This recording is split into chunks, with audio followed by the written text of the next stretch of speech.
अस्सलाम वालेकुम मेरी प्यारी सी यूट्यूब फैमिली, कैसे हैं आप सब लोग। मेरी खैर आवाज़ से थोड़ा सा आपको लगेगा कि मैं ठीक नहीं हूँ, लेकिन अभी अल्हम्दुलिल्लाह मैं बिल्कुल ठीक ठाक हूँ। अल्लाह का शुक्र है जनाब, और मुझे उम्मीद है आप सब लोग बिल्कुल ठीक ठाक होंगे, खैर खैरियत से होंगे, अपने अपने घरों में खुश और आबाद होंगे। यहाँ पे जनाब बच्चे खेल रहे हैं स्नो के साथ। जितनी यहाँ पे सर्दी है ना, यकीन जाने आप, मैं आपको क्या बताऊँ, जीना मुश्किल हो गया। इतनी यूके में सर्दी पड़ी है, और ये सर्दी ना इस बार कह रही है कि बस इसी बार पढ़नी है मैंने सारा। खैर जनाब, बड़ा मुश्किल है इस वक्त यूके में सरवाइव करना मेरे जैसे गरीब बंदों के लिए, जिनको सर्दी बहुत ही ज़्यादा लगती है। मुझे तो खैर वैसे ही इतनी ज़्यादा लगती है, और इतनी ज़्यादा सर्दी में तो और ही बुरा हाल है।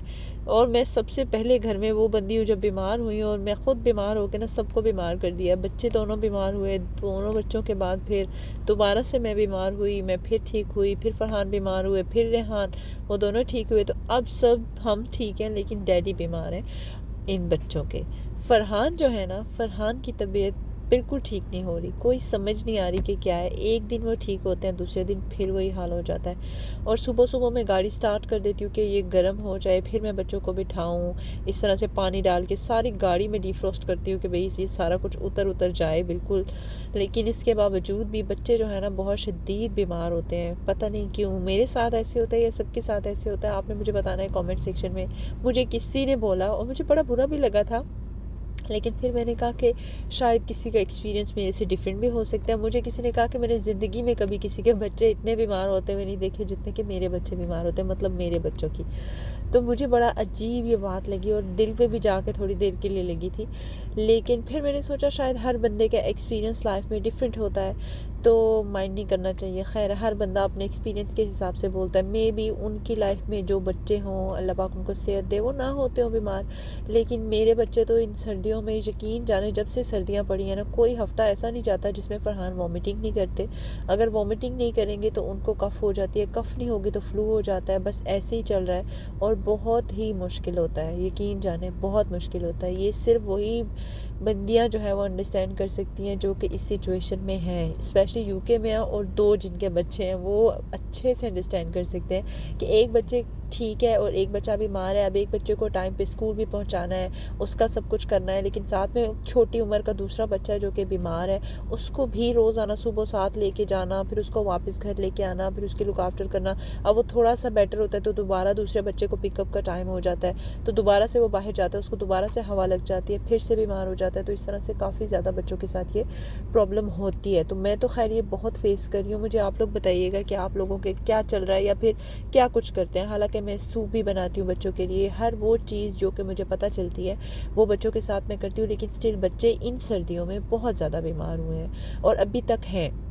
फरहान तो अभी तक हैं, और मेरा अपना भी अभी तक इतना बुरा हाल है। मुझे इतनी सख्त खांसी है, जब मैं खांसी अब करती हूँ ना तो मुझे पेट में दर्द शुरू हो गया, इतनी शदीद किस्म के मुझे इन्फेक्शन हुआ है या जो भी कुछ है।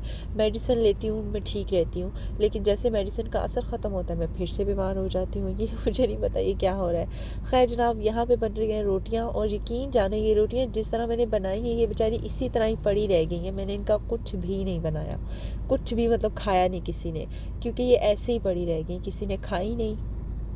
क्योंकि यहाँ पे मैं बच्चों को स्कूल छोड़ के वापस आई थी, और फिर मैंने आके सालन वगैरह बनाया, बना के फिर दोबारा शाम का टाइम हुआ, बच्चे वापस आए, सबके लिए मैं खाना बना रही थी।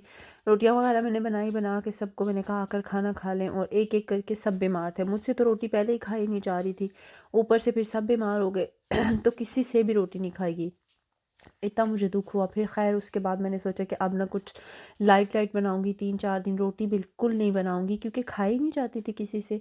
ये बात सच है कि रोटी की में एक अजीब सी ताकत है। वैसे एक रोटी खा लो तो बंदा एकदम से, एक तो पेट भी भर जाता है, और दूसरा जो है इससे अच्छी खासी ताकत मिलती है बंदे को। लेकिन जब गला ख़राब हो तो सबसे मुश्किल चीज़ जो खाने लगती है ना, वो रोटी लगती है, और बिल्कुल नहीं खाई जाती।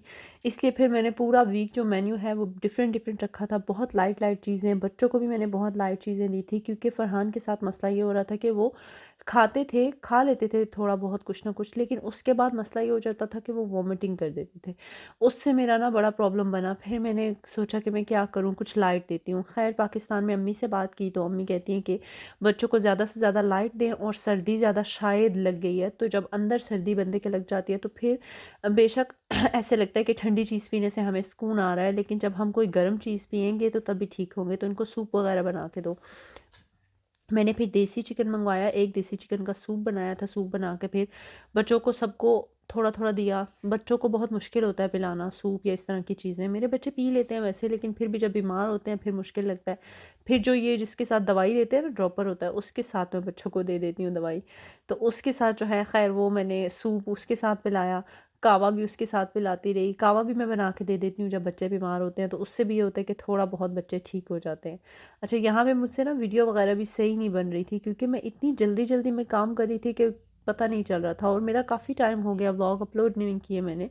तो काफ़ी लोग फिर मुझे कमेंट्स करते हैं कि आप क्यों नहीं व्लॉग करी, आपने व्लॉगिंग छोड़ दी है, ये क्या बात है? तो मैंने बिल्कुल भी नहीं छोड़ी व्लॉगिंग, लेकिन बीच-बीच में टाइम ऐसे आ जाता है और बच्चे बीमार हो जाते हैं और फिर मैं बिज़ी हो जाती हूँ। इस वजह से जो है बस व्लॉग्स आगे पीछे हो जाते हैं, टाइम आगे पीछे हो जाता है। हालाँकि आपको पता है कि मुझे अपने चैनल के साथ बहुत लगाव है, और ऐसा बिल्कुल नहीं हो सकता कि मैं व्लॉगिंग करना छोड़ दूँ।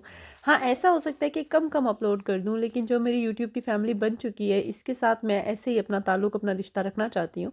इसलिए व्लॉगिंग बिल्कुल भी नहीं छोड़ी, और ना मैं छोड़ रही हूँ, और ना ही तो ऐसा होगा कि कभी व्लॉग आएँगे नहीं। आएँगे, क्यों नहीं आएँगे, लेकिन कभी-कभी अगर ऐसे हो कि मैं बिज़ी हो जाऊँ या बच्चे बीमार हों, आपको पता है रूटीन डिफरेंट हो जाए, तो फिर बनाना वीडियो थोड़ा मुश्किल हो जाता है। शूट नहीं हुई होती, और अगर शूट हो जाए तो वॉइस ओवर नहीं हुआ होता, इस वजह से फिर मुश्किल लगता है।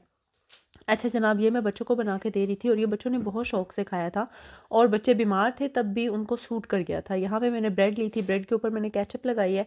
केचप लगाने के बाद उसके ऊपर मैंने मैश पोटैटो जो है वो पहले माइक्रोवेव में उनको थोड़ा सा डिफ्रोस्ट कर लिया था। ये फ्रोज़न होते हैं जो मिलते हैं, वो वाले हैं।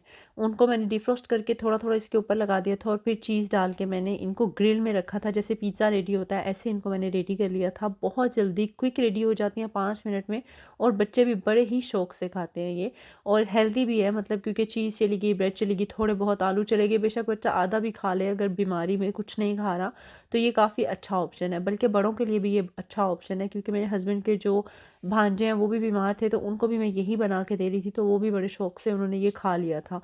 कोई और चीज़ नहीं खाई जा रही थी, तो फिर ये खा लिया था आराम से। अभी जनाब सर्दी तो मज़ीद 2-3 महीने यहीं पर है, कहीं नहीं जाने वाली। तो मुझे समझ नहीं आ रही कि अब छुट्टियों में मैं बच्चों के साथ क्या करूं। पहले मैंने बच्चों की छुट्टियां अच्छी खासी प्लान की हुई थी कि इनको घुमाऊं फिराऊंगी, लेकिन अब ये जो एक और वायरस आया हुआ है ना बच्चों का, उससे मुझे बड़ा डर लग रहा है। जो स्पेशली प्ले एरियाज़ हैं, वहाँ जाने का दिल नहीं कर रहा। आप लोग मुझे अपने एक्सपीरियंस शेयर करें कि आप लोग जा रहे हैं, नहीं जा रहे, या आप लोग भी परहेज़ करेंगे, अगर तो जाएंगे, और फिर मुझे एक्सपीरियंस भी शेयर करें कि जा रहे हैं या क्या करें, बच्चे बीमार हो रहे हैं या नहीं हो रहे। मेरे पास एक संडे का इनविटेशन है, रेहान की बेस्ट फ्रेंड है, स्कूल में बच्ची पढ़ती है, तो उसने भेजा हुआ है। हो सकता है कि संडे को मैं बच्चों को लेके जाऊं, अगर बच्चे ठीक हुए तो। अभी मुझे ये नहीं पता, क्योंकि फरहान का अभी तक बहुत बुरा हाल है, और वो 6 बजे सो जाते हैं शाम को। 6 बजे के बाद उनकी बिल्कुल बस हो जाती है, और फिर 11 बजे रात को वो उठ जाते हैं दोबारा से, क्योंकि उनको कफ़ बहुत ज़्यादा होती है और उनको नींद नहीं आती। और घर में आप यकीन करें, मैं ऐसे घूमती रहती हूँ। ये जो मेरी आपको जुराबें नज़र आ रही है ना, ये मैं वीडियो में सामने इसीलिए आई हूँ कि मुझे बिल्कुल होश नहीं होता कि मैं किस हाल में कहाँ पर फिरी हूँ। इतनी ज़्यादा मैं बच्चों के साथ इधर उधर लगी हुई होती हूँ।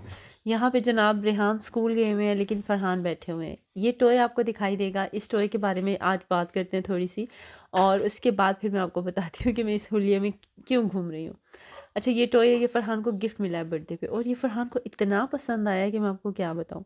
मैं ये अपने घर में टॉय नहीं लाती होती, और ना मैं बच्चों को लेने देती हूँ, लेकिन बच्चे कभी-कभी जो है ना चीज़ों पे ज़िद करते हैं। जब बहुत छोटे थे तब मैंने कभी इतना नहीं किया था, लेकिन जब से थोड़े से बड़े हुए हैं ना, तो मैं ऐसे टॉयज़ नहीं लेने देती। पेप्पा पिग देखना भी मैं कहती हूँ कि थोड़ा कम देख लें, लेकिन यहाँ पे स्कूल्स में लाज़मी लगाते हैं पेप्पा पिग, तो बच्चों को हर एक बच्चा पेप्पा पिग को लाज़मी जानता है, अच्छे से जानता है। तो ये टॉय मैं खुद नहीं लेके देती, लेकिन इसको गिफ्ट मिल गया था, और इसको काफ़ी अच्छा खासा पसंद आया था। मैंने एकदम से खींच के इसको बिल्कुल नहीं पीछे किया, और ना ही तो मैंने किसी को दिया है। इसलिए नहीं दिया क्योंकि जब बच्चे से आप एकदम से कोई चीज़ छीन लेते हो, या बच्चे को बहुत ज़्यादा मना करते हो, तो वो चीज़ बच्चे को बहुत ज़्यादा अट्रैक्ट करती है। फिर बच्चा आपके सामने तो नहीं, लेकिन आपके पीछे बच्चा उस चीज़ से खेलता है, क्योंकि यहाँ बच्चे स्कूलों में भी जाते हैं, और इधर उधर जाते हैं तो फिर बच्चों को ये चीज़ें तो आराम से अवेलेबल होती हैं, क्योंकि और बच्चों के पास होते हैं, तो फिर बच्चे ज़्यादा उस चीज़ के पीछे भागते हैं।